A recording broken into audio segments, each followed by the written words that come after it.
Well, hey, what's up, everyone? Welcome back to another Tuesday Night Live. This is a special one. Have a ultra endurance athlete, runner, trail runner. His name is Grant Barnette. He is here. He's sitting in the waiting room right now. So I'm not going to delay this very long. There's already a bunch of people here watching. So thank you all for joining. In the chat, drop in like where you're watching from. It's always fun to see where people are coming from. We've already got a couple people. Jen Rumi's here from Sydney, Australia. We got Alvin Miller is a first-time watcher. Thanks for joining, Alvin. From Michigan. That's awesome. Who else is here? Mandy's here. Jude Collins is here. What's up? Grayson Barnett here from Raleigh, North Carolina. Awesome. Labe's here from Bedford, Indiana. Marcel's here from California. Awesome. Well, you guys are already lighting up the chat, so thank you for joining. On the show tonight, like I said, is a pretty fast guy. Grant Barnette, he finished second at the No Business 100 just 3.5 weeks ago or so. So he and I are still both recovering from this race, but we'll get into like a whole lot about what went down at this race. I assume he's got some pretty good stories from the front pack. Yeah, we're just going to get into it real quick here. So I'm going to roll the intro and I'll be right back.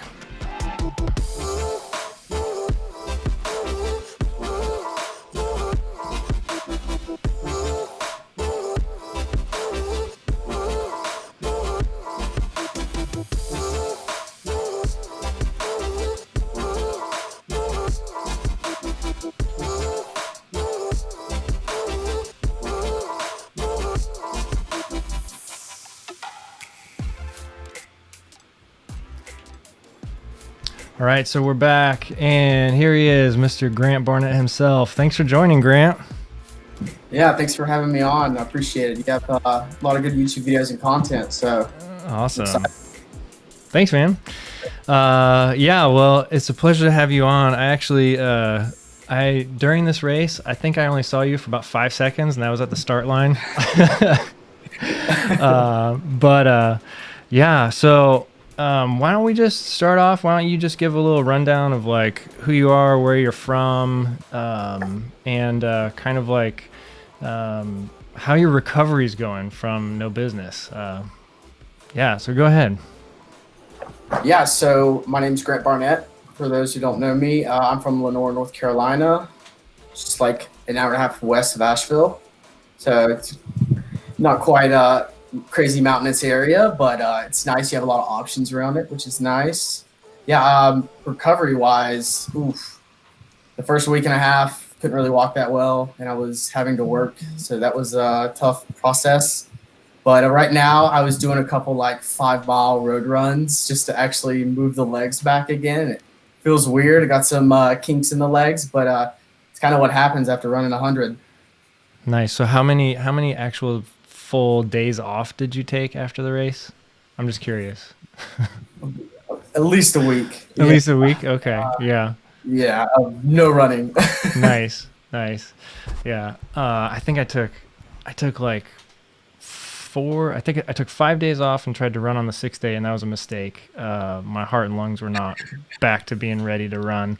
But really didn't get back into any sort of like daily running or anything for like 2 weeks or so. But yeah, the lungs take forever to really get back into the process. My lungs were killing me the other day, and really, it's wild to think about. Just not with that little amount of time, you're already like, wow, I'm out of shape. I hear you. So how did your running start? Were you like a runner like in grade school, high school, college, anything like that? So I definitely started. I never knew cross country was a thing. I was a big athlete in high school, and my junior year, I found out that cross country was a thing and decided to go out for it. And was never really like, was definitely towards the lead pack, but I was more of like a 17, 25K guy my junior year, and just without training or doing any sort. And that's kind of how I got into it, was just doing other sports that involved running that kind of helped out with the running, I guess. And we found out that I actually trained, I could be somewhat good. So Nice. I kind of, Yeah. that summer, just a little more running, and senior year went a lot better with like a 17:10. But, I just had my mind on so many other sports. It was kind of hard to keep it on one thing. Yeah. What were those other sports? I was big soccer, track, and wrestling. Yeah, and wrestling. Yeah, wrestling was actually one of my bigger sports. I Nice. think Yeah. where I was a pretty good. Went to the state level and got fifth at states my senior year, and that was like really what I wanted to do. But I guess just for the mental toughness part of it. But I know once I figured out running, it was everything else was done. I was just hooked on running. Yeah. That's awesome. I played soccer from age like 4 all the way through senior year in high school. And that, like, I always kind of like had running as well. Like I would kind of like run with some of the cross country guys like over the summer and stuff, in high school, but soccer 4 seasons every year. And I didn't really start running until kind of like college, like kind of like taking it a little bit more seriously, but not like on college team or anything, just like personal. But then really not until after college did I actually get into more of like a routine of it. But so that's cool. Well, I love the soccer workouts, where you're constantly using that second gear and short intervals. So that was kind of cool to kind of being a pro runner now to kind of see that. It's like, it's weird. It's really like there are so many similarities to how you have to like have your body control and just being able to like soccer, like the sport. It's like, they call it the beautiful sport for a reason. I mean, you have to like, there's so much technique and so much like flow involved. So it really does transfer over to trail running. That's cool. I never really connected the dots like that, but that's awesome. Yeah. So everyone that's joined right now, thank you so much. If you have any questions for Grant, like especially like once we get into kind of like talking about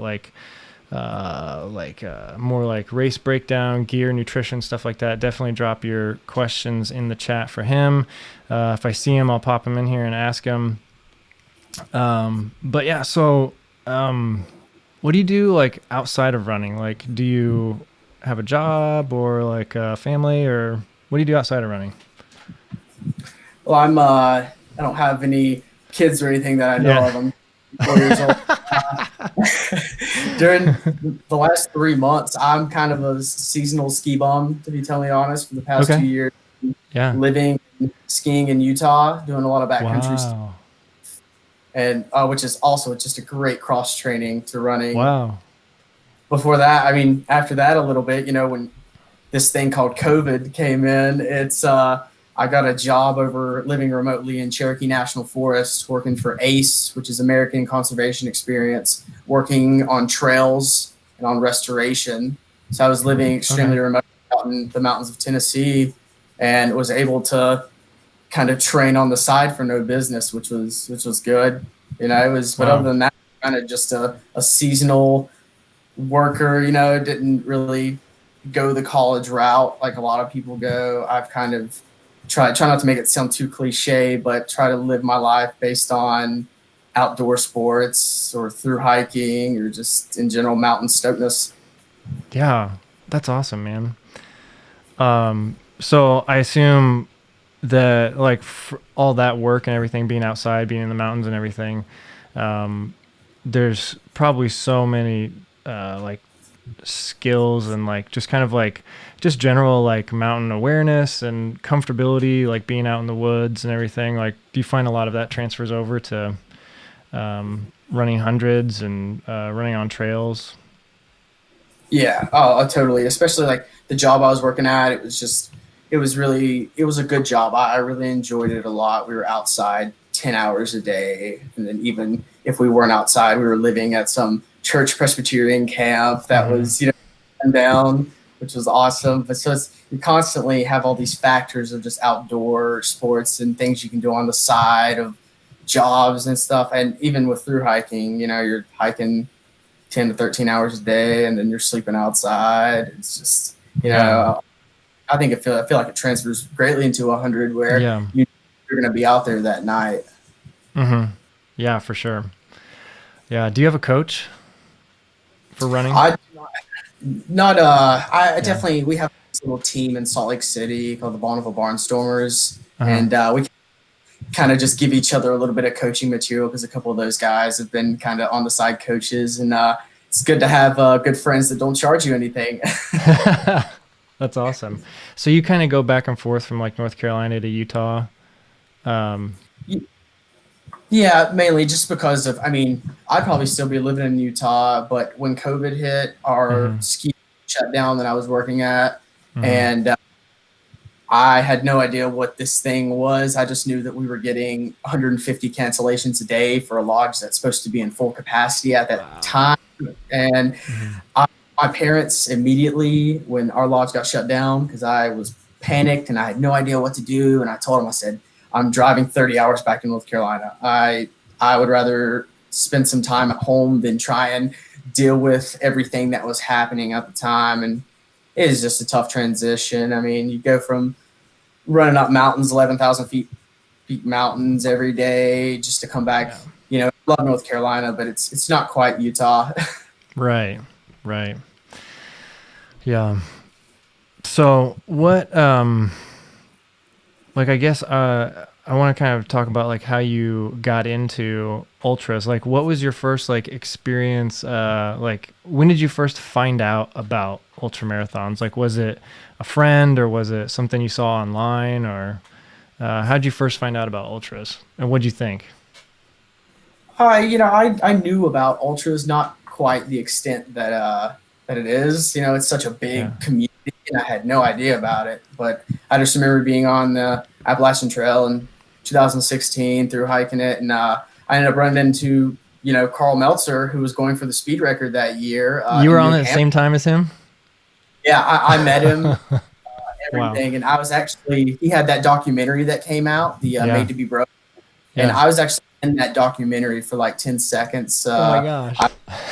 Yeah, I was hiking off Mount Moosilauke in New Uh-huh. Hampshire. I came upon like this group of 10 like cameramen, and it's kind of freaky. And they were just like, "Hey, you're a hiker?" And I was like, "Yeah." And they were Yeah. just like, "Can we interview you?" I was Oh like, my gosh. "Sure." Yeah, and then That's Carl comes awesome. down afterwards, and he's my idol. I mean, so Yeah. that's how I first figured out somewhat about ultras because I knew his running background, but I had never like seen a 50K or any race go down. If that makes any sense. It Yeah. was about him and how he had excelled at the 100-mile distance, and I was really stoked on that, even though I was not about to do 100 miles at that time. Mm-hmm. Yeah. Yeah, it was good. I mean, and then doing the PCT the next year, kind of they had some races out there during some of the sections we were on, so I kind of got to see what that was about, and just it was so cool. I mean, you're just hiking this trail, and runner right behind you, so you're like getting off the side, and they got the bib number, and there's just so many people. I thought that people were like cheering for me, but no, there's just a bunch of runners behind me, and I was like, oh, okay, like this is really cool. Like, what's going on here? It was Yeah. just a great. So did you do both the AT and the PCT all the way?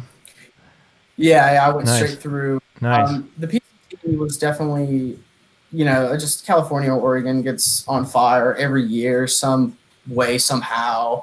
So that was kind of a tough one. I don't really have quite like a continuous footpath through that one, and I'll be Mhm. honest about that. But there was definitely just one of those moments where you have to change your mindset really quickly of, okay, I'm not going to be able to walk every mile of this trail because some of it's closed down. So you kind Yeah. of just have to set your ego aside and just be like, well, I'm going to hike as much of it as I can. So that's just the best way to explain that. Yeah. Well, I mean, still incredible accomplishment, man. I mean, huge kudos for that. Like, yeah, we went like backpacking out in California one time a couple years ago. It was a few miles south of Mount Whitney, so it was like really close to like John Muir Trail, like that kind of area. Um, Oh, and it just absolutely beautiful. We spent like 5 days just hiked. I mean, it wasn't a huge loop. It was my wife and I, but it was just incredible out there. Some of my favorite views I think I've ever seen were out there. Yeah, I mean, the Sierras are definitely my favorite Yeah. part of the trip, mainly because like the snowpack or just the views, like you said. I mean, you got a Yeah. fort looking at you. Right. It's incredible. Yeah. That's awesome, man. So kind of what was your progression? Like what was like your first couple like ultras? Like did you start with a typical 50K or did you jump into something higher? It definitely started with a typical 50K. I think it was Eastern Divide Uh-huh. in Virginia, I believe, and that was really good. That was a fun experience, and it just being like a cross country runner, you never think you're going to go that distance, Yeah. and you translate it to the trails, and you're like, wow, I did go that distance, and Yeah. it was a sufferfest for sure. I mean, the first one's always I think is going to be one of the hardest. It's so usually just like a couple. I think I did 150K and then like a 25K, and then I did a 50 miler at the end of that year because I had Uh-huh. been being in Utah. So I've really only been doing ultras since 2018, I would Mhm. say. Yeah, after through hiking was over, I pretty much got stoked on running again, and I haven't even thought Yeah. about this in quite some That's what I was time. going to ask you if you had I forgot to ask you that if you thought about the CDT, Continental Divide. You haven't thought I've about definitely that yet? thought about it.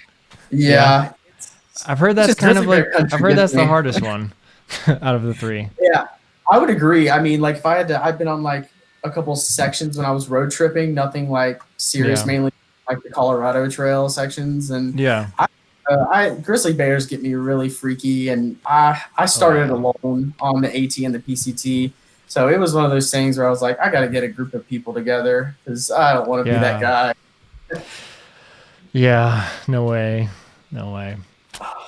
So you say your first couple ultras were like a sufferfest. What was um what was that like? Just kind of like transitioning into that. Like, were you competitive right away? Were you was it something where you were like fascinated with it but hated it, or did you love it right from the beginning? I loved it right from the beginning. I think I ran that first 50K. It was like a flatter course. It was like 3 or 4K a vert. And I think I ran it like 429 or something, which was absolutely just, I think it was probably worse than that, probably like 430s. But it was one of those things where I started off with a lead pack thinking I could keep up, and then really went downhill from there. I think I got like 11th. Yeah. And it was like I got hooked on it, but it was one of those things where I had no idea. I had no business like really being out there, but I just figured why not like give it a shot and just everyone's got to start somewhere. So Yeah. Yeah. So then, um, how long did it take you from when?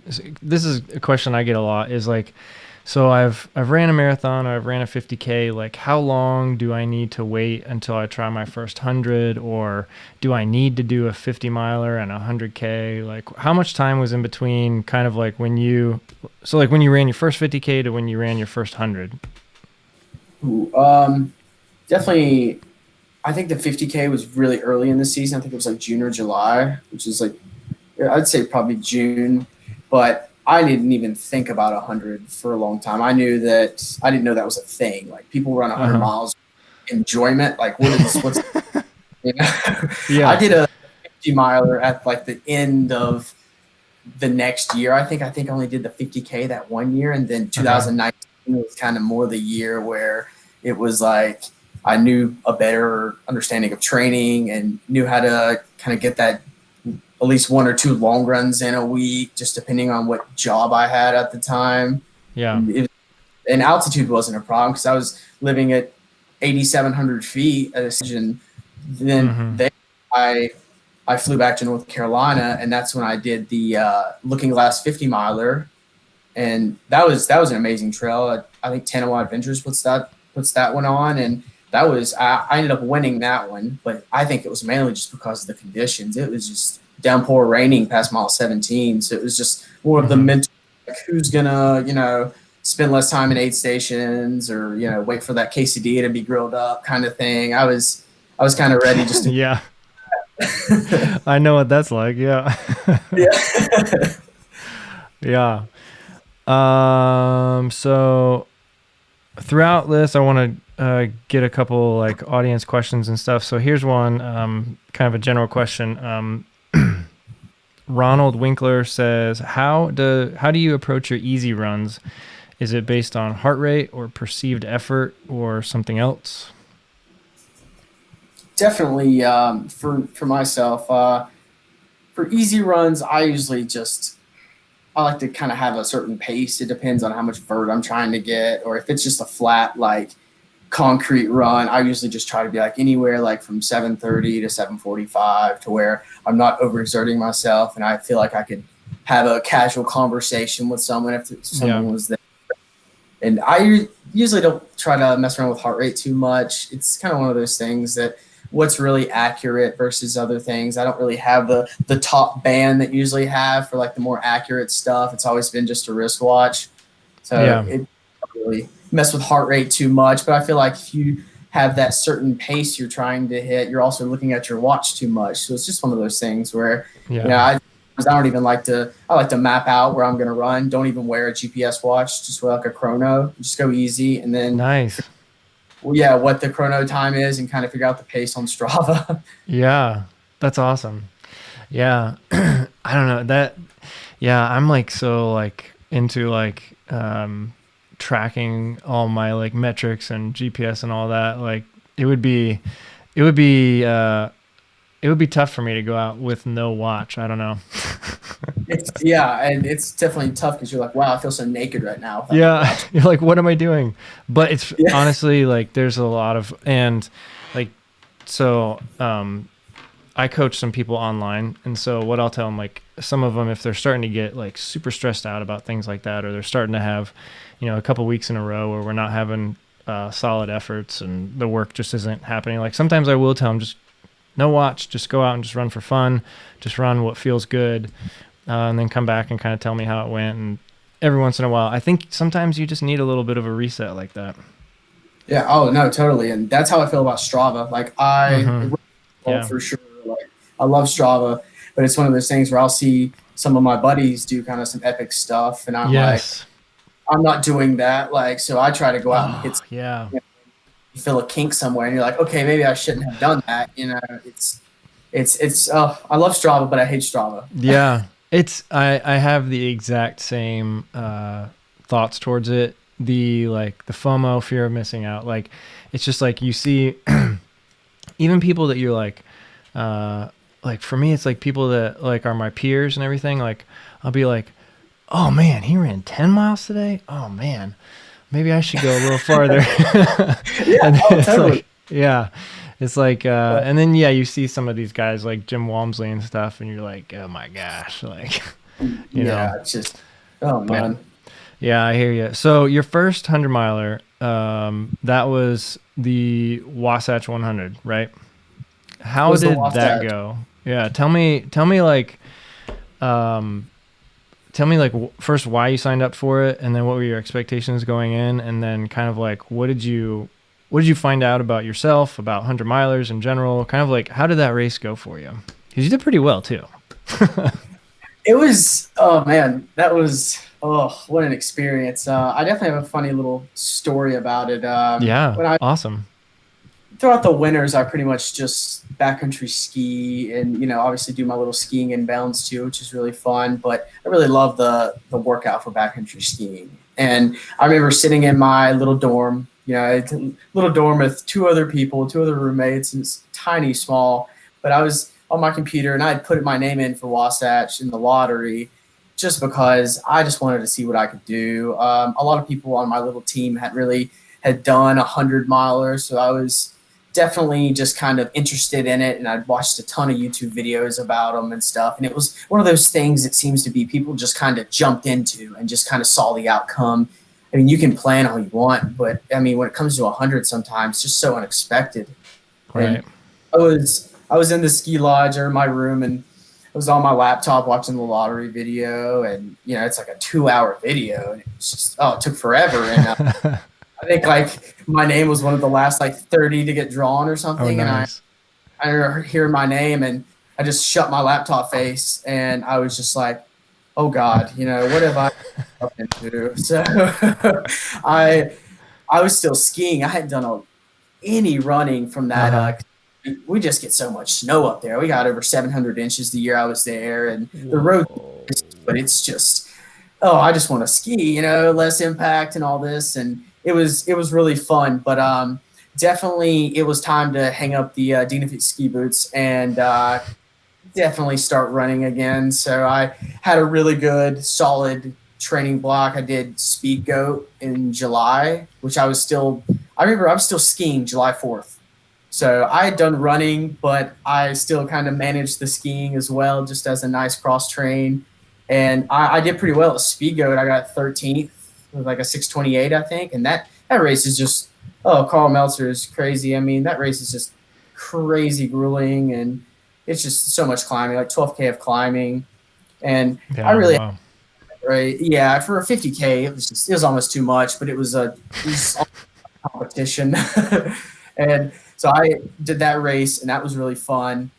And I kind of had this, because the Wasatch was in September, I believe, and I had quite a bit of time from July to September. So I just, was living up at altitude, 8,700 feet, and would kind of go up beyond 10, 11,000 feet on a regular basis. So I felt really confident that my lungs were really going to be able to handle that. But it was all about leg stuff. I've never really done much strength work or anything. So I kind of had to incorporate that into my running as well. And Wasatch was great. I mean, for first 100, you should never have any expectations. You should just jump into it, start off really slow, especially when you have a 4,000-foot climb in 4 miles. Why does that exist as a first climb? I have no idea, but it was good. I was holding about 13th place throughout the race, and I was giving my buddy some crap because we went off course about mile 92, Oh, wow. and we kind of got caught up with some other guys. It was totally fine. At the time, I was pretty blown up about it, but I told him, I was like, dude, it's my first 100. Like, I just want to finish this. And I was actually about to quit at mile 67 until I come into Brighton Ski Resort to see my parents, and all my running buddies were just there out of nowhere at like 2 a.m. And I was like, well, I can't quit now because like 6 of my homies are here. Like, that would be horrible if I just quit right now and just thank y'all for coming, but I'm done, So I picked up my last pacer, and his name's Finn, really, really nice guy. And yeah, we went off course a little bit, mile 92, only for like a mile and a half. But by the time we got back on course, I was in 20th, and I was just kind of like, I don't know if I can run. This sucks. Why am I doing this? Even the last like 10 miles, you're still thinking to yourself, why am I doing this? And thank God I was able to hold on and finish, but I got 20th, and I think it was 25 hours, like 49 minutes, right under 26. But I mean, it was just an incredible experience. It was one of the oldest 100-milers too, so it was really nice to kind of live in the Wasatch and be able to run the race that kind of goes through your ski resort. It's just an amazing experience overall. It's kind of hard to explain sometimes. Just one of those, you've done so many hundreds. You're just, you're in the moment for so long, and then you're done, and you're like, okay, I need to lay down now. Yeah, for sure. The laying down part is great at the end.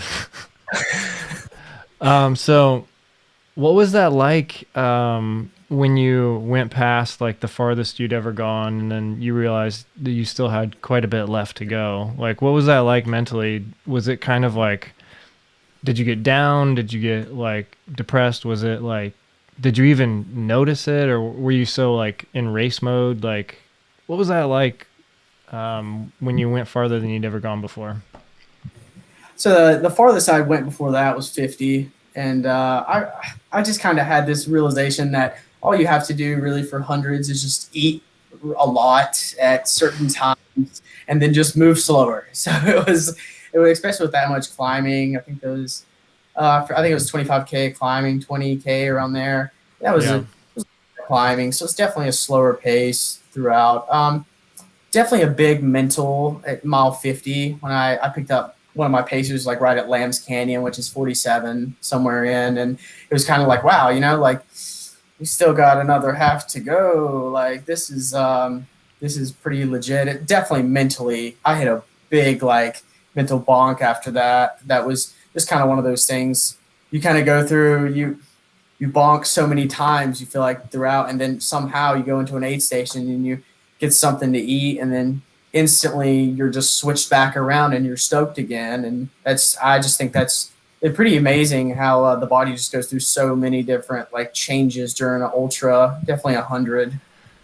Yeah, I totally agree with that. I mean, it blows my mind every time I do any ultra, but I mean, especially hundreds, where you're just like, you can be like right on death's door, and you're like, I can't take another step, and then you walk into an aid station, like exactly like you said, and then you get like something to eat and you get something to drink, and somebody says you're looking great, and then you're like, okay, I'm ready to run again. Yeah, I know it's crazy. Just people's cheering mixed with all the food. Right. And Oh, I totally get what you're saying about the climb at the beginning of Wasatch, because I did Run Rabbit Run a couple years ago, and that starts off with a 3,000 foot climb straight up a ski slope.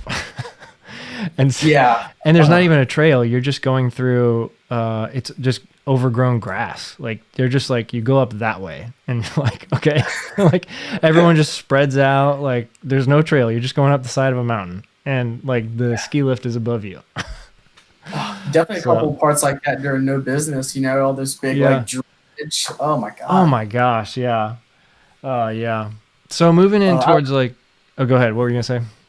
Oh no, I was just gonna say I had a kick out of what you and Russell and Steven were talking about, how there was that section where you keep looping in and out of the forest road, and why am I taking the trail road right here? Exactly. Yeah, there were some fun like just interesting parts about that. That one was one where you're going in and out of the road and the trail, and yeah. Oh. So after after Wasatch, and then you eventually signed up for No Business. Did you take training more seriously at that point, or did you know, like, were you, cause I know that No Business like has a lot less vert, but you also improved your finish time by like several hours. So were you taking this a lot more seriously, or did you how'd your training change going into this race? It's I definitely was kind of dealing with things from work, working for the crew. You're out there working 10 hours a day, and then you come back and I'm all right, well, it's time to go run now, so it was definitely just consistent mileage throughout the week. And then, one or two of those runs at moderate effort, like a 12 or 13 mile road run at, gaining like 1,000 feet of road vert, but holding on to about that 7:30 pace, which was, it was really nice, just kind of going through the struggle of training and then always having a nice long trail run. I mean, one of the great parts about living there was I was literally within a mile of the Appalachian Trail. So it kind of like brought back those feelings of, oh man, let's get out here and grind, through the mountains and just kind of move, see how efficiency played a huge factor. And just kind of, I wore a pack throughout the Wasatch. And I felt like I don't have a very big chest. I'm a pretty skinny guy. So it just, I felt like it weighed me down pretty often. So I was definitely wanting to try just the waistband, the naked running band I have. Yeah. Load that up with bottles and go with a handheld and really just see like, if I have all the my hips and just, see the transition of it. And No Business was definitely the A race. I only unfortunately got to race 2 times this year, plus an FKT attempt or FKT that I got. And it was really nice. It was nice to not have like so much pressure of racing, and COVID definitely I didn't really want a chance with that. So I was excited that No Business I signed up for No Business like 4 or 5 months before, and you just have that thought of, man, this race is going to get canceled, and it was nice that they actually played like a lot of COVID factors into it, made it a really safe race for everybody. And it was definitely the A race. So I just I didn't really do that many miles a week. I did like 50, but I was just hiking as my job. So I was getting stronger. It was all about just consistent running, plus those long runs are crucial. Yeah. Yeah, that's funny because so I had similar experience this past year of just a bunch of races that I was gonna do get canceled, and then No Business. I didn't sign up until only a couple weeks before the race, like maybe 3 weeks before, 4 weeks before the race. and there was a wait list. They ended up getting everybody in on the wait list, which was great. But Yeah, I noticed Carl definitely signed up last minute. I was checking that thing. Did he? Yeah, he signed up like last minute, and I was like, oh god. What was the FKT you got? I did the Black Mountain Crest Trail from Bolins Creek to Mount Mitchell. It's Okay.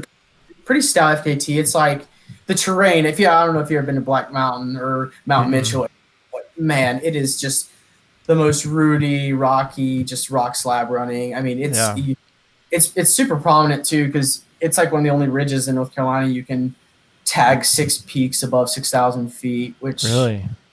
yeah. So it was such a hard effort. It was only like 11.2 miles, but it's just all out grind. It's like 7K a vert. Wow. But the vert is just first 4 miles you climb 4,000 feet, and it's actually that first 4 miles is really the only like true runnable section because it's trail. But then once you get to where there's just rocks and roots everywhere, you kind of go into a more small shuffle. So I was doing 15-minute miles through there while gaining, a lot of good vert, and it just felt like I was going 9-minute miles just because of how like fast I was moving through the terrain, but how hard the terrain was to truly catch a rhythm.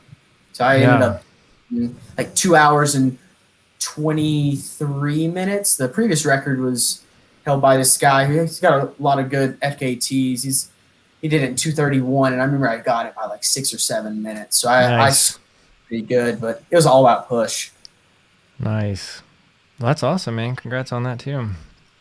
We have a question for you from Age Only a Number. What about ski touring and cross-country skiing makes it such great cross-training for ultra running?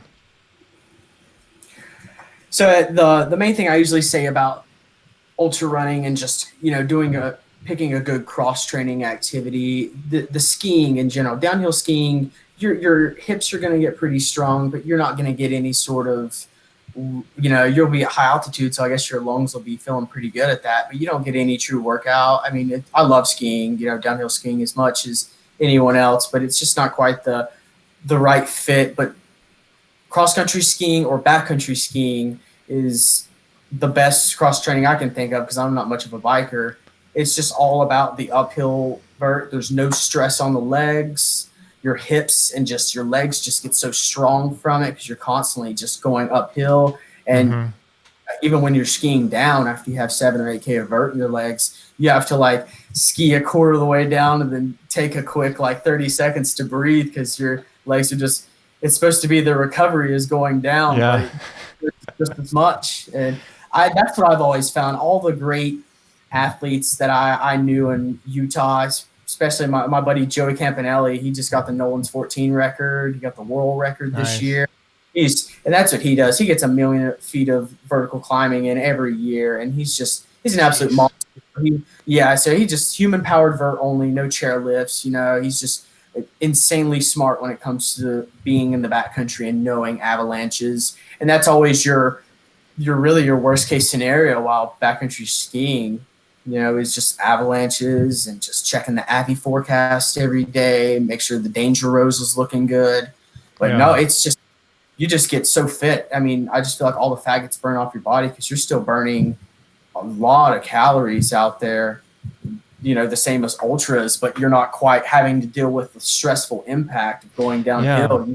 And that's something that Kilian Journey has said that like many times, because every winter that's what he does.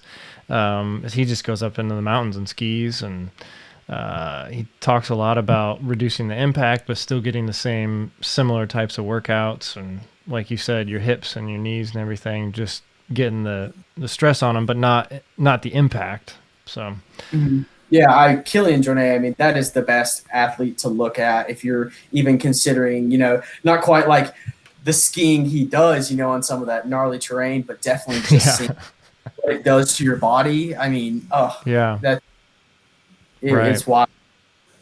Yeah.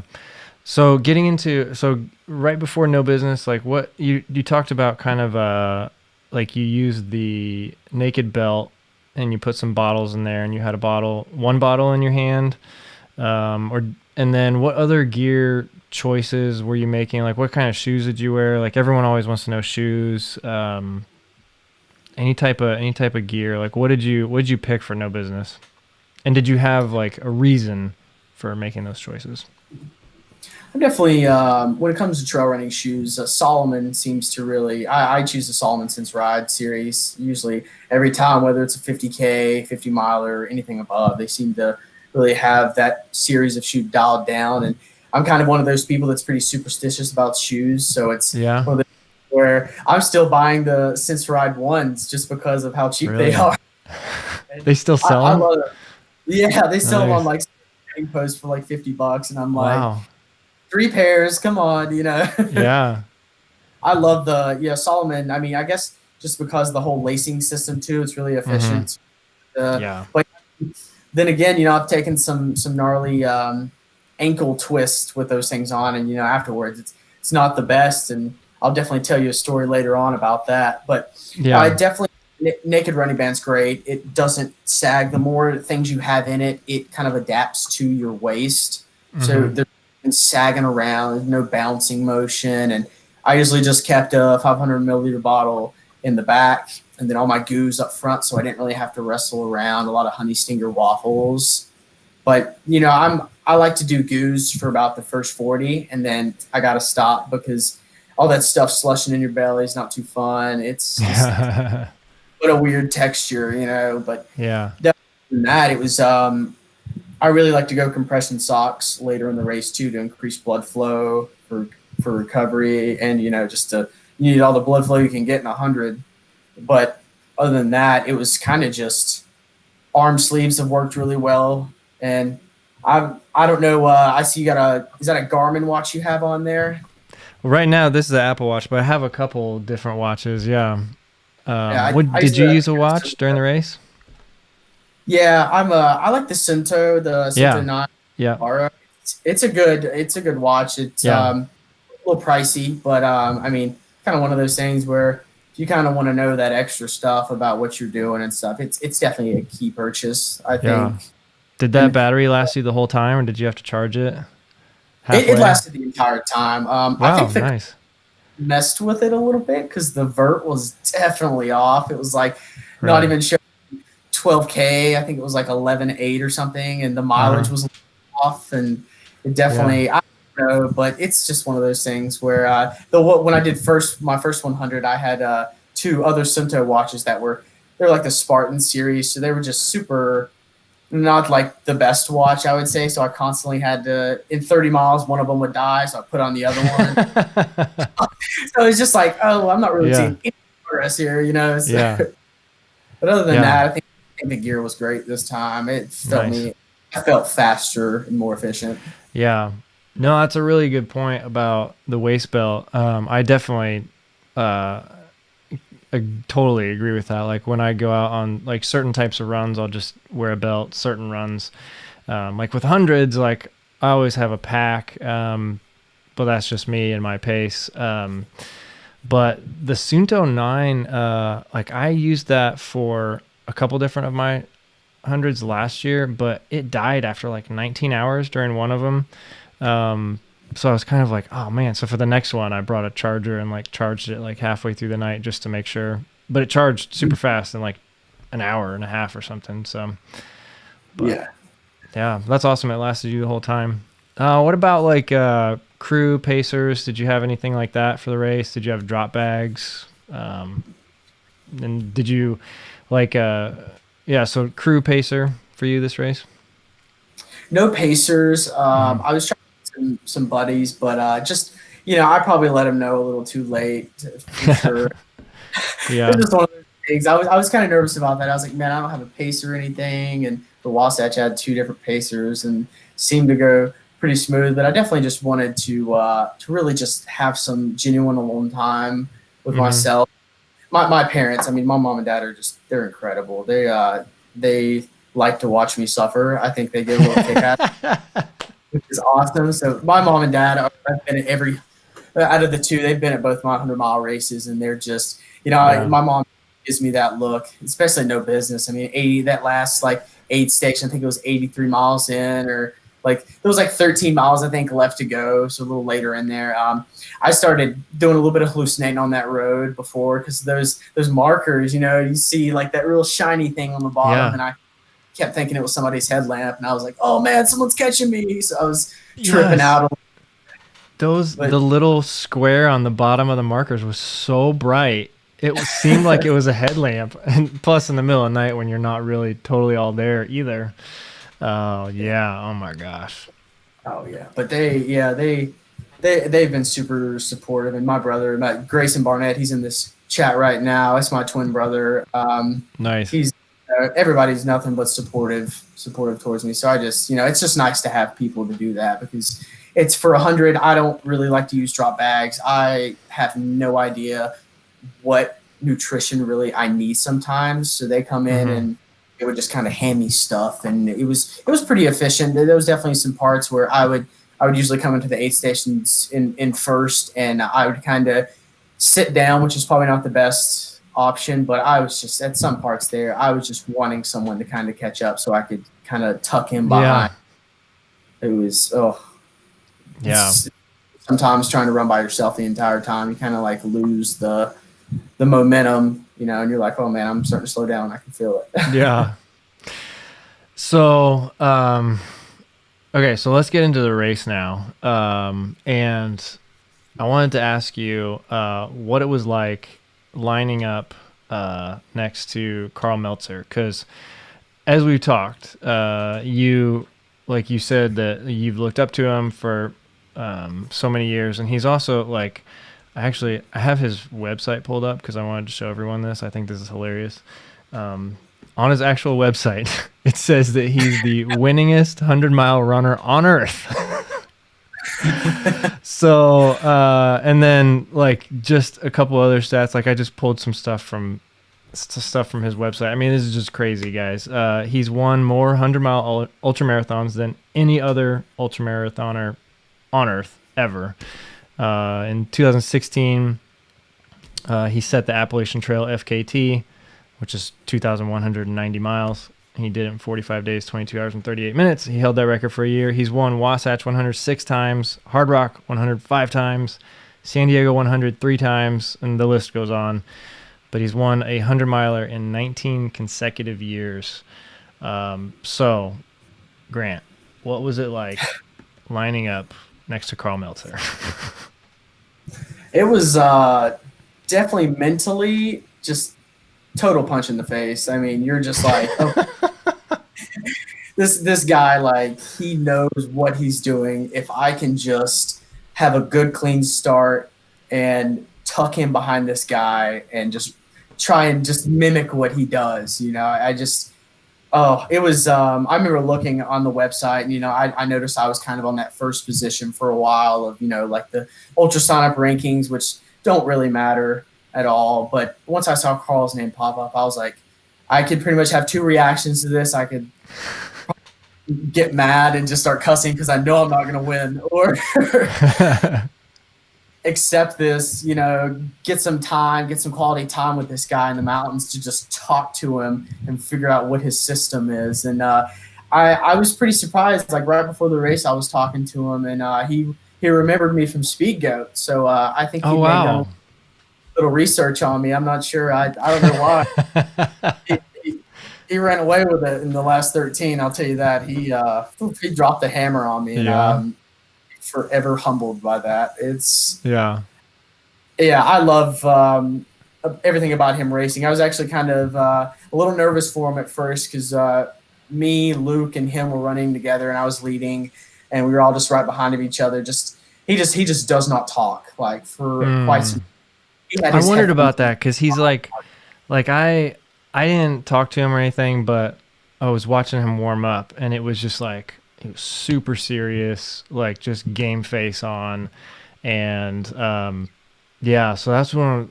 Like, did you guys talk much like before the race, or then in those first couple miles? Like, what's he like when you're running with him?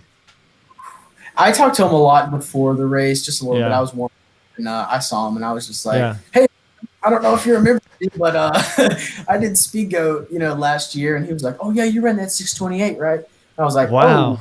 Oh. Yeah, and of course, that's nowhere near the winning time. I mean, people absolutely Yeah. crush that. But no, He just probably talk. did some research on you because he's probably looking at Ultra Sign Up too, seeing how he's gonna stack up. He's, he was definitely he's wanting those wins, and that's what I can Yeah. love about the guys. Oh man, I didn't talk to him. We had some really good conversation before the race, and then like right when the gun went off, he just like puts in his headphones and was just like, me and Luke were talking quite a bit, and yeah, Karl would he knew his pace. He would tuck right in third because he knew that this was going to be a long day, and it was going to come down to, I think, who could really like pull off a good night run. And I mean, I was leading until mile 40. We came into that aid station 37-40, and I remember sitting down and I was talking to my parents, or actually just my friends that came out from working at Ace. And thank God one of them had a headlamp, because I actually like forgot to get my headlamp from my parents. And it Oh was almost, shoot. and I was like, "Hey, let's have a headlamp I can borrow." Thank God they gave me one. But Karl rolls up, and it was right after that horse trail kind of mud stuff. Oh man, that was tough. But Yeah. yeah, he was in, and I was sitting down, and I kind of chatted with him a little bit, and I was like, "Wow, thank God somebody's finally behind me. I've been wanting to run with someone for like 10 miles now." And he looks at me and he goes, "Well, you got one now." It was just real serious, and I just loved it. And after that, me and him he took out the headphones for a while, and we ran nonstop together until, oh man, like mile 80, at least 80. I think like right at 78 to 80. And we had so many good conversations about other race directors and races, and just good East Coast races versus good West Coast races. And he was he's the most humbling guy I've ever met, really, when it comes to like ultras. But he rides that fine line of, I'm very good. I've won 100 milers for a reason, and I'm going to show you why. Yeah. He was, but yeah, we had some really fun conversations, especially late at night when we were both kind of trying to find the trail. We both didn't go off course, which was, I think he actually did go off course for a brief moment, but I was lucky enough to not go off course. And yeah, he was just, Karl's the man, and I'll tell to anybody. Yeah. So was there like, I've always like kind of wondered like what it's like right at the the tip of the spear, like at the front of the pack, and then especially with Karl, because he just like I just feel like he's such a serious guy and everything. Was there like this underlying tone of, this is a race, and were you trying to keep yourself serious, or was it just totally laid back, or like what was the like dynamic underneath it all? Because it was probably like, there's chit chatting going on and you're running together, but in the back of your mind, were you like keeping it real serious? And do you think he was, or was it, how was that? We were very laid back. We were Good. Yeah. a lot of good conversation, but in the back of, I think, both of our minds, we were both thinking, he even told me at one point, he was like, "Hey man, I don't know how long we're going to be running together, but we're not doing any of this fist bump at the finish line stuff. We're not tying for first. Someone's going to win this race." And it was definitely. Oh, I'm glad I had like known Karl from Speed Goat and then the AT a little bit, and kind of talked to him online about stuff, just because he was just, oh man, he definitely had the serious factor, and I was very intimidated by him at many different parts. But man, I remember letting him pass me, and I just tucked right behind him until I would kind of make a little bit of a break on the uphill. Sometimes we kind of just had this really good format of running versus hiking, and he knew exactly how to pace it, and I knew that if I could just stay right behind him and feel good, then it was going to be a race. And yeah, that's usually how it happened. Is we would be together, and I'd kind of take the lead at a certain points, and I would always usually be in the aid stations first, but I would sit down and kind of reevaluate and just kind of take a lot more calories in, because I knew he was right behind me, and I needed as much food and a little bit of rest as I could. But the dude was in and out of aid stations in 20 seconds. He just come in, take both his bottles out, grab some stuff, put it in his in his Ultra Spire like pack. He had the waistband going on too, and yeah, he efficiency at its finest. And I was just very fortunate to be able to pick his brain a little bit on 100-milers and how to really stay like efficient and still moving, because he never sat down into Blue Heron. The second time he came back into Blue Heron. Wow. And that was just, or maybe the first time from Blue Heron. And that was that mile. So the first time mile, Blue Heron was 62, and the second time was 69, just for people watching.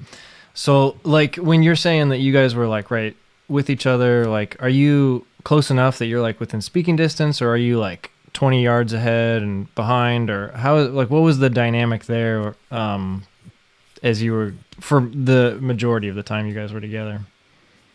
I was right on his butt. I could have given him a nice butt slap a couple times. No, it was really good. I mean, we just were constantly passing each other. And I remember at one point, I think mile like 75, I was right on his butt. And I could tell he was struggling just a touch going up this climb, but I was too. We were both hard in the pain. I remember passing him, and I felt pretty good at this point, but my ankles were just shot. And he like gave me a good old slap on the butt, and he was like, "Dude, killing it, you're killing this." And I was like, "No, dude, you're about to pass me. You just don't know it yet." Like, it was just, it was, and that course, I mean, people can say what they want about the vert of it, but I mean, the East Coast terrain is just insane. I love the fall, but man, when all those leaves are sprinkled on top of all those roots and journey, that's a disaster waiting to happen. Yeah, and that's what I've told everybody too. It's like when you look at it on paper, like you look at the profile and then you look at the whatever, like it doesn't look like that intimidating of a race, and it's definitely not the hardest race out there, but exactly like what you just said, like the fall, the leaves are falling, those East Coast trails, like there's rocks, there's smooth, slippery rocks, there's moss on a lot of them, the roots and everything. I mean, it was a tough trail. But like aid stations, like coming in and out, like walk me through like what your process is. Do you have like certain things that you grab, or do you grab just like anything that looks good? Are you thinking about calories? Are you thinking about, like, what are you thinking about going into the aid station, and kind of how do you handle that? I usually, my bread and butter seems to be a lot of definitely those cheese quesadillas late at night. I mean, those are so good. Amongst the kind of the diced up potatoes that are just covered in salt. Yeah. So that worked really well. I always like to get some soda in the system too. That's always really nice. I usually try to stay away from like the Red Bull and Monster energy drinks kind of earlier in the day, because I know it's kind of got like a crash method to it. But yeah, I would like go in and I would usually take, depending on the aid station, the earlier aid stations, I would go in and kind of just eat like they had a lot of like peanut butter and jelly quarter pieces cut out. And I would usually always eat one of those, a banana, and usually take the banana with me, because I know takes a while to get started after you leave those aid stations later sometimes. And definitely would always take a banana with me. And my mom she would make peanut butter and Nutella sandwiches, and that was kind of definitely a quick jolt of energy, which was really nice. Always potato chips. That seems to do the trick. Yeah. Yeah, a lot of salts and just the stuff you don't really want to eat if you're not running 100 miles all the time. And, that's what I love about ultras. You can just eat like crap, and it's great. Right. So are you eating most of those? Are you finishing that food in the aid station, or are you taking a lot of it to go? I usually finish them in the aid station. Later on, I usually would kind of grab a cheese quesadilla for the road, but earlier on, you got to be patient. It's just such a long race, and you can't I almost blew past one of the aid stations pretty early on, like mile 30 or something. And I was like, okay, like, why do I think I can just blow by this aid station and not eat anything? I need to go back. And turned around, because I was like 0.1 away, and I just turned around and was like, that was dumb. Like, you go back and get something to eat. And I'm glad I did, because that was like the 12-mile stretch afterwards without an aid station. And I like to take my time for sure and have a seat for a second, just rest up. Yeah. No, that's good to hear. So how did you do during the night? Did you change up any of your clothes situations or anything like that? Because it got down to 30, 32 degrees. There was ice on the bridges, at least when I was there. There was frost on all the rocks. And I mean, it got really cold. How'd you handle the night? And it was very cold. And that was I still had like my short shorts on and my sleeveless t-shirt with my my armbands until I came into Blue Heron the first time, I guess a little over 60. And I knew I was getting very cold, especially going across that bridge and just feeling all the wind come off the water and just hit me. And my ears were so exposed, and I just knew I needed Yeah. to put some clothes on. But I remember going into that aid station, and I told my mom right away, I was like, hey, I need to see y'all like real quick. So we like went over there, and I got I put on the tights and the compression socks because my ankle was in pretty bad shape at that point. And I put on like a beanie and like a kind of a base layer Dynafit that I would wear to go skiing. It was kind of a nice lightweight, but it had some thickness to it, and gloves because it was freezing that night. And I remember going into Blue Heron the first time. We had a family friend with us, and I told him, I said, hey man, just hold up this towel. I'm probably just going to strip naked in front of all these people. And I remember just butt ass naked in front of all these people. And I was just like, it was just tough because there's no way I could put my leggings on over my shoes. And I was just like, off, and I just stripped naked, and I didn't care who saw me. But I noticed like Carl back there, like, really putting on his stuff too. And I was like, okay, let's put on our stuff while he's sitting down, Yeah. It Yeah. was just, and thank God I did, because man, that last like 20, or actually just the rest of the night it was really cold, and like having to ford a couple of those streams, that were a little higher. That was, wow. That was Yeah. definitely put you in your place. How'd you deal with the wet feet? Like, were you okay with that, or did it become a problem? The wet feet were good. I had rolled my ankle at like mile 20, and Hmm. that was really tough to kind of, every time I kind of go through something like that, I just have to like stop and walk for a second and just chug a bunch of water and just get your mind off the pain for a second. And surprisingly, putting on like the compression socks really kept the ankle kind of in a position. And I switched my shoes to where I just put on a pair of the Solomon, I think Sense Pro 2s or 3s. And that was kind of a beefier shoe. So that was just a little bit more support, which was really nice. But yeah, it's definitely a tough transition, going from like really short shorts to having to put on Yeah. everything, still being cold. It is, oh man. No, I totally agree with that. Um, I did the same thing. Like, I put on tights and long sleeve shirt and gloves and put like a buff over my ears, because that was one thing that before I got the buff out, I was starting to get a headache because of how cold my ears and like my forehead and temples were getting. Like, and it was just like, I was like, oh man, if this lasts all night, or if I can't get rid of this headache, like that was gonna be bad. But once I put a buff on, it ended up being okay. But Oh yeah, the ears were. Oh man, even with having like a big Carhartt beanie on, I was frigid still, and it was hard to get moved, even warm up when you're yeah, having to cross streams. yeah. How'd you like how'd you handle that last, it was maybe like, I want to say it was like mile 89 or 90 or something like that.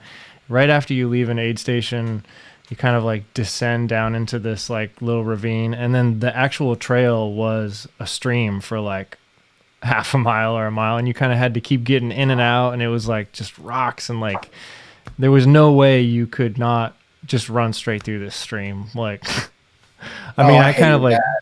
kind of rock hopped half of it, but like during that section, were you still in race mode? Were you still like going like full steam, or were you taking your time through those more difficult, technical, rocky sections? I was in survival mode at that point. Yeah. I was butt sliding off those rocks. It was just, Yeah. and I told the race director right when I finished, I was like, "Hey man, like that was a really good course, but why'd you take us down there?" Yeah. Like I enjoyed it, but like now saying I can enjoy that, but oh man, like I did not. It was a really fun like change, but oh man, those last couple miles just felt like forever. I was hitting like 17-minute miles and on that stuff, and I was just like, man, this is Yeah. tough. Like, I don't know, just the whole change of scenery and the change of terrain and just everything in that riverbed. That was, and like you really have to look out for like where you're going Hmm. because you're just looking for that next shiny Yeah. little object. And no, Yeah. And it was tough. probably pitch black for you at that point, right? Because you finished in the dark, right? I finished at like 7:40. So like at when Okay. I finished, getting a little lighter, but it was Yeah. at that it was pitch black. Yeah, and Yeah. Some of that technical junk that we went through in like the last like 10 miles away from the finish, that was pitch black for you. For me, the sun was out, so I could pick my steps a little bit better. But yeah, I had the same reaction. I was just like, forget this. I'm slow walking through this, and I'm yeah. not gonna fall. Like I'm not gonna like hurt myself like 10 miles away from the finish on Oh this race. no, yeah, it was But definitely brutal, and especially like the last, what is it, 2 or 3 miles where you cross that stream and then you just go directly up for like a hmm mile. yeah, Like, oh my god, like we yeah, lost all this elevation just to gain it back like this quickly. yeah, It was, oh, yeah. Yeah, the last like 2 miles before the finish is just like 600 feet down, across the stream, 600 feet up, and then you get to the campground. And you're like, okay, good. yeah. I'm just glad my Yeah, dad was standing like half a mile away. So right when I saw my dad, I was like, okay, like let's push this because I yeah, don't know behind me, hmm yeah, and that's the part, at least from the somewhat the front pack. It was just you just knows I ran that race thinking there was going to be someone behind me the entire time when I was in second. I was like, well, third's got to be right there. yeah.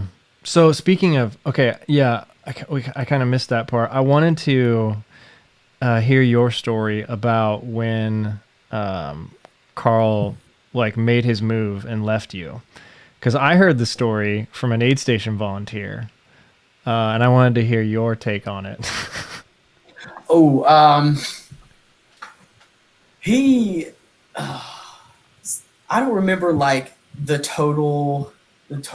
part of it. I just remember I was with him, and then at one point I just saw him blow right through like an aid station. He came in and just filled up his bottles and went, and I just knew that I could not respond, and he dropped me pretty good on this forest road, like right before 86, 87 in.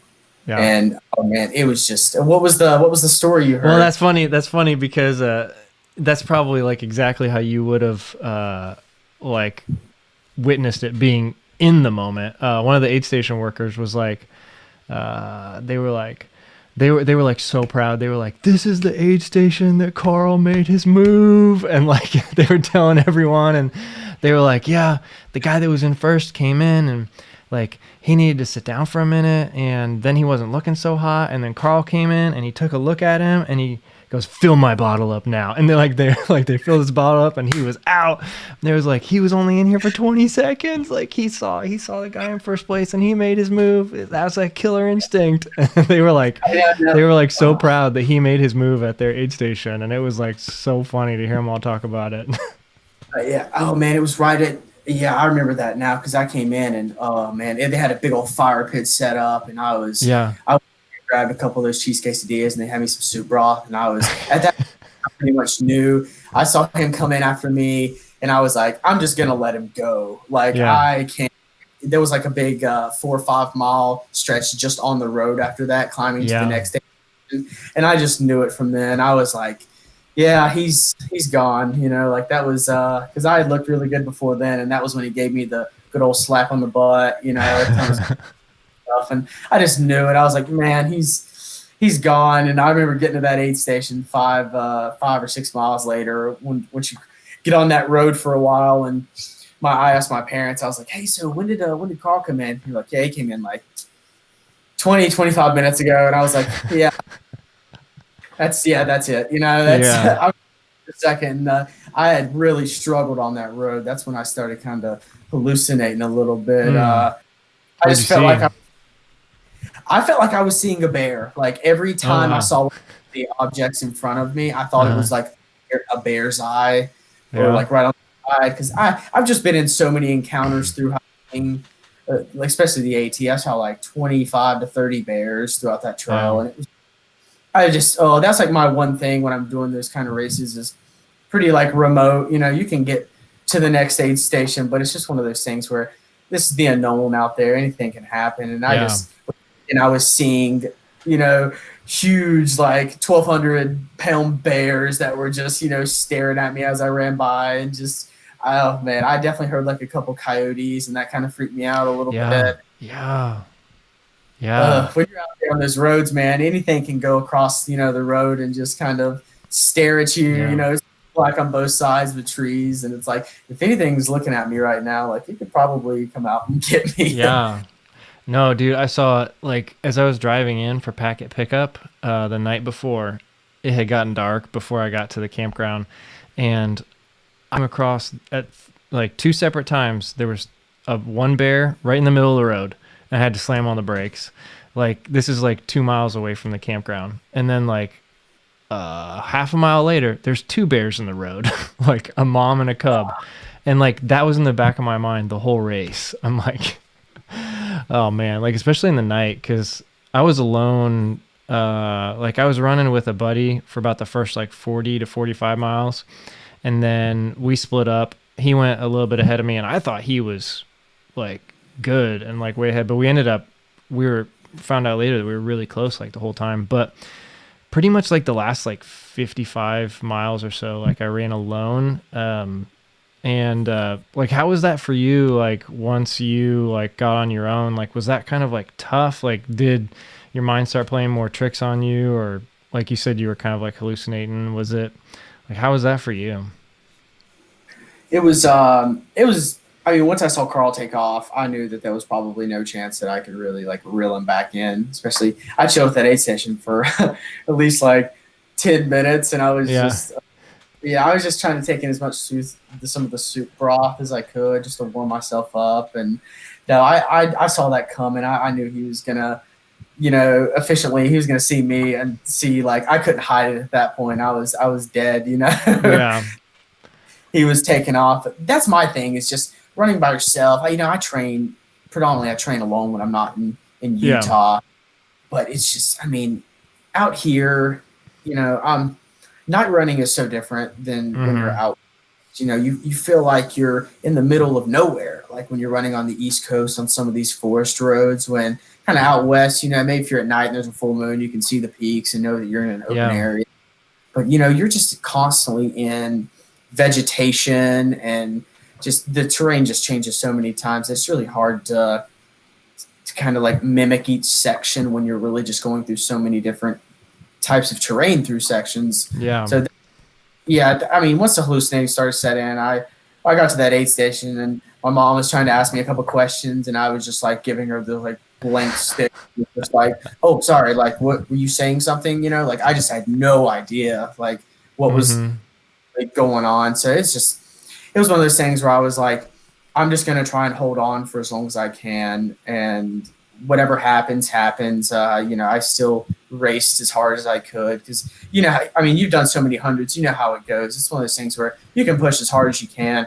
But like once you've reached that limit of you can't really run anymore, you're in your mind, you start playing tricks on yourself and you start saying, well, man, like, I mean, someone's going to be right behind you in the next 5 minutes. And it's one of those things where I'm definitely glad the race wasn't more than 100 miles because I think Luke probably would have gotten me if there was another 15 to 20 because he was like 15 or 20 minutes behind me at the finishing time. And I was like, yeah, he definitely would have gotten me. And, right there, fourth was going to be right there too. So it was tough mentally. Yeah. No. So what was it like crossing the finish line? Like you said, like if it would have been a little farther, you might've got caught, but were you absolutely done? Did you finish strong? Like, how did that go for you? Yeah. Right when I hit that forest road where it kind of flattened out for a little bit after that ridiculous last climb, I was like looking at my watch a little bit and it was like 6:45 pace. I was really just grinding and my ankle was so shot. And I remember seeing my dad and I was like, this means I'm almost there. So I just started like really cranking it out, because I'm not going to be that guy who gets passed within the last 0.3 of 100. Like, I would just beat myself up over it. So I was definitely grinding so hard until I went over that line, and then I was done. It's funny how your adrenaline just takes over like that. Yeah. And you can for so long, and then out of nowhere you're running 6:45 pace. Man, yeah. it's tough.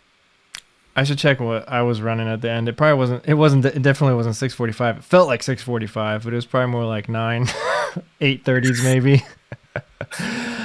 So had a question from Graham Angus. Grant, what's something you would do differently in your next 100? Definitely don't sit down at a lot of the aid stations. Just kind of take the Karl approach. And I really was enjoying the waistband he wore. Seemed to have everything there. Maybe I'll try and pick up one of those and kind of just practice what he was doing, just taking out bottles, giving them to somebody, picking the food I want out and packing it with me and taking off. Just less aid station time. And I knew that after the race, but it was one of those things where in the moment you're just like, I just need to sit down for a second. Yeah. That one, and I feel like I didn't really have like a too aggressive start, but I definitely had a start that I was like, I'm going to try and go out and lead for the first 40 just because I don't want to get caught up in the pack and having to pass people or, just how I was feeling for the day. I was going to know in the first 40 and felt great. So I figured that was I know probably if anyone hears all the start video, it kind of saw me just kind of take off a little bit, but I was totally in tune with what I was doing. I just knew Karl was going to be super efficient, so I just tried to plan that off him. But now seeing the man in his true element, I can come away with a couple of things that I saw from him that can definitely take me on to the next 100, and I think possibly help me out with another successful finish. Nice. So comparing your two, I was curious about this because I get this question a lot. Like, what do you think puts more like stress on the body? I've been asked a lot, like people that run really fast hundreds, but are only out there for, 15 hours or something, or like in your case, what was your finish time? It was like, you got second place. And what was your finish time? It's 20 hours and 36 minutes. Yeah. So Karl, I think Karl was only like maybe 40 minutes ahead of you or something. He was like 940s. Yeah. So like you ran 100 miles in like close to 20 hours, and then your Wasatch, I looked at that time, wasn't that closer to like 28 or something? It was like 25. Okay. So what do you think, like for you, like which one felt harder, like being out there longer or being out there shorter and like, but running faster, higher intensity? Like, cause Wasatch was a lot of climbing. It was a lot of like, probably a little bit of a slower grind at some parts. But then you had the up and down that was really different. So like when you look back at the two, which one do you think was harder? I think No Business was harder, honestly. I think, Wasatch, I love, Wasatch 100 was a great experience, but you have some pretty buttery smooth trails out there where you can kind of check out your surroundings and check out all these awesome views. But, No Business, I felt like I was grinding throughout just because there was some great sections where you could pick your head up for a brief moment. But I felt like I was really trying to grind throughout and really see like how much time can I take off Wasatch's time, even though I knew there would be enough climbing. But I think the terrain totally made up for the climbing. Just the amount of it was. I think No Business was harder. I mean, that's because Wasatch was my first, but I mean, there's some buttery smooth trails out there that you can really do some work on if you don't have any sort of problem in 100 miles, which is very tough. But No Business, you're just constantly changing gears. Yeah. And so I think No Business for sure. Yeah. And so I wanted to ask you that too, about like comparing them, because Wasatch is one of those that like I would love to do someday. They do have a lottery to get in, so it's a little bit harder than just signing up for a race. But Comparing the two, like what are some of the differences and similarities that you saw out there? Definitely Wasatch was some nice switchback climbs. You got to love those nice switchbacks that the West Coast have. Yeah. You know, that's a fun way to climb a mountain, but it's not really how these folk believe it. I mean, it's just East Coast is just straight up Yeah. and straight down. It's just grueling Yeah. climbs. The humidity, it's Mm-hmm. humidity plays a huge factor. Like you said, it was so cold that night, Mm-hmm. and it's not just cold; it's wet and cold, and that's Yeah. even worse. Being like just cold in general. I mean, Wasatch was good, but I was able to wear the really short shorts for the entire thing without really having a problem with a short sleeve T-shirt on. But here, I mean, oh man, I couldn't imagine anyone trying to go out that entire night that we had it with like a short sleeve T-shirt on. I mean, that's just Yeah. hype stages at its finest. So Mm-hmm. I think just the amount of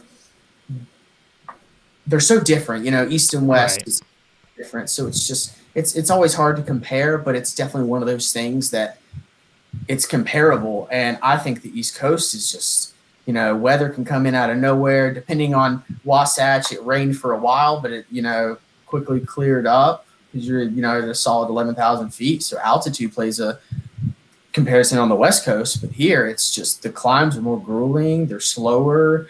You got, all those nice rocks poking out and roots poking out of the leaves. I love the fall, but man, I hated the fall after that race. Yeah. Yeah.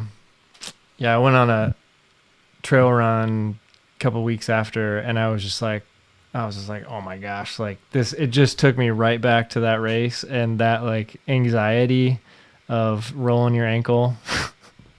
Oh But yeah. yeah, Oh, it's yeah, those leaves out there, they're tough. Um, so, um, like moving forward, like what do you think? What do you think? Are you signed up for any races this winter or next year or anything? no, I actually just found out today, which was pretty awesome, that I'm probably going to be heading back to Utah really soon to get another job out there working at a ski shop, and I'm very Nice. excited to take off some time. Mentally, right now, I'm not really sure what the next step for running was. I'm pretty interested in Black Canyon 100K, but Okay. Yeah. I've got to get some serious. I'm usually not the type of guy that goes for those like flatter, faster Yeah. out trail courses. I knew no business was going to be great because I knew the East Coast terrain in Tennessee, and I knew that it was, I just knew the terrain. I knew it was going to be hard. I knew that it was all going to come down to getting in and out of aid stations somewhat quickly and just knowing how these mountains climb. But I definitely have my eye more on like some routes out there. Like definitely, I want to do Nolan's 14 sometime in Colorado. Hmm. I have too many buddies that do that, and then they rub it in my face because I stay on the beaten path. I guess I don't. I Yeah. don't. There's a couple different. The Whirl is a really good route. I've done a lot of sections of it, but never been fit enough to where I want to take on class 5 scrambling at night. So that's a tough one. But I'm really enjoying these 100 milers right now. I at least want to try to get better at this distance while also getting some nice 50K for some flatter, faster kind of stuff. Haven't done 100K yet, so I would love to Yeah. finally pop that one.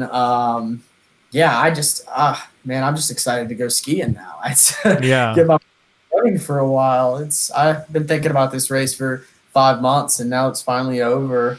A couple of weeks that passed here, it was definitely tough to get out the door and start running again because you don't have anything in line. Just trying to stay in shape. Yeah.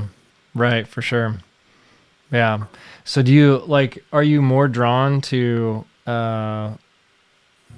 like, I guess if you had to pick like, one that you're like more drawn to, the type of trail, like the East Coast rocky stuff, or do you like that more buttery stuff? The really like nice, like open, like not closed in a canopy of forest. What do you enjoy most What type of trails? I like the East Coast trails.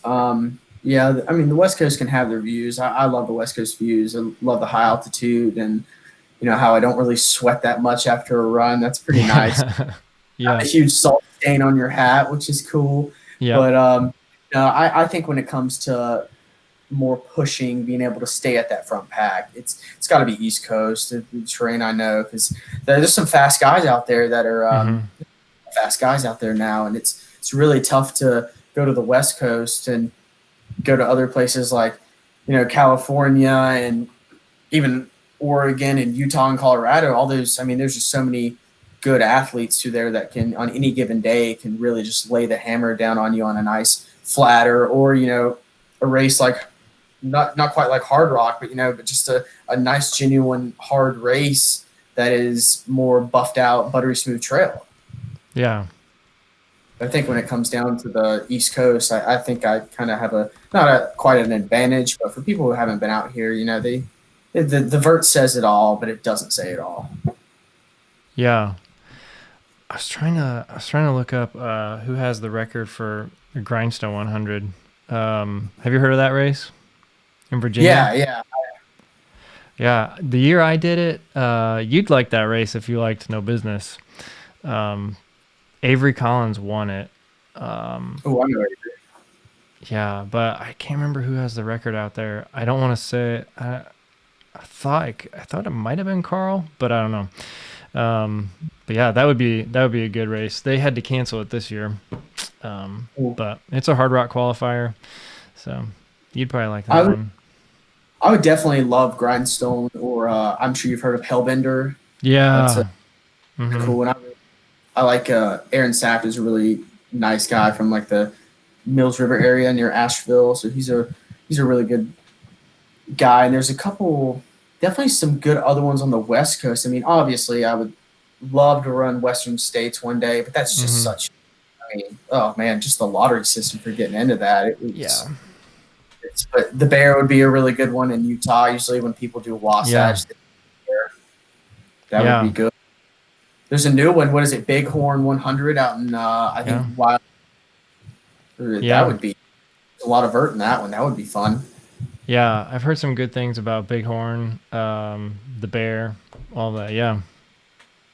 There's a lot of really good races out there.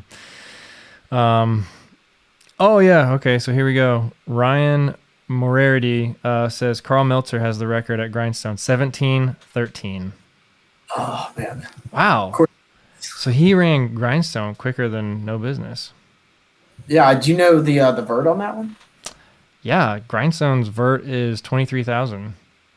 Wow. It must be something about. It must have been something about the night. I'm thinking, because the trails, I don't remember. Like for me, coming from Indiana, Grindstone, like the whole thing just seemed like I was running on rocks. But I don't know. I guess maybe it was a little bit. Maybe it was more runnable. Maybe it was a good weather year that he ran it in. I don't know.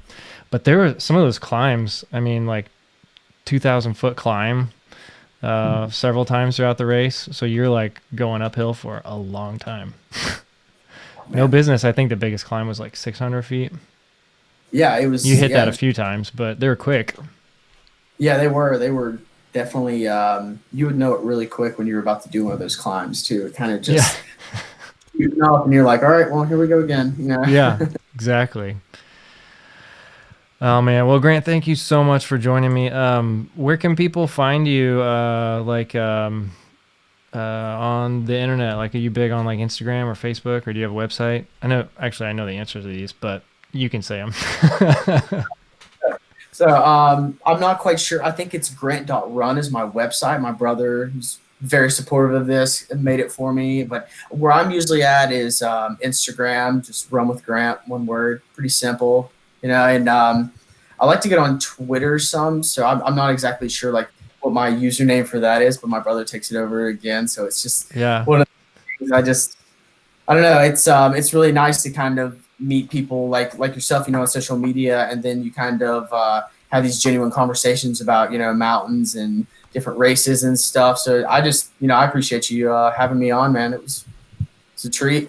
Awesome. Yeah, well, I'll make sure I'll put your website in there, runwithgrant.com, in the description. And yeah, there's a bunch of links there that people can find you and connect with you. But yeah, thank you so much, man, for just being willing to come on and just connecting. Just like super cool to hear. Because a lot of people that follow my channel, like it's, pretty much like mid-pack stories, but hearing like kind of like these like stories from the front of the pack and just like what it's like to like really race, like I think that's just like so awesome. So thank you so much for coming on, man. It's good to meet you, and hopefully we'll stay connected for a while. Oh yeah, for sure, man. Like I said, you have a ton of 100 miles on your belt, so mad respect. Well, yeah, I have a couple. A couple, but yeah, thank you so much, man. But yeah, all right. Well, thank you everybody else for joining as well. We're going to wrap this up here. Like I said, go check out Grant's website, connect with him, follow him on social media, ask him follow-up questions that you might have. And with that, Grant, I'll talk to you later. And thank you everyone for joining. Yeah, stay safe, everybody. Yep. Take care.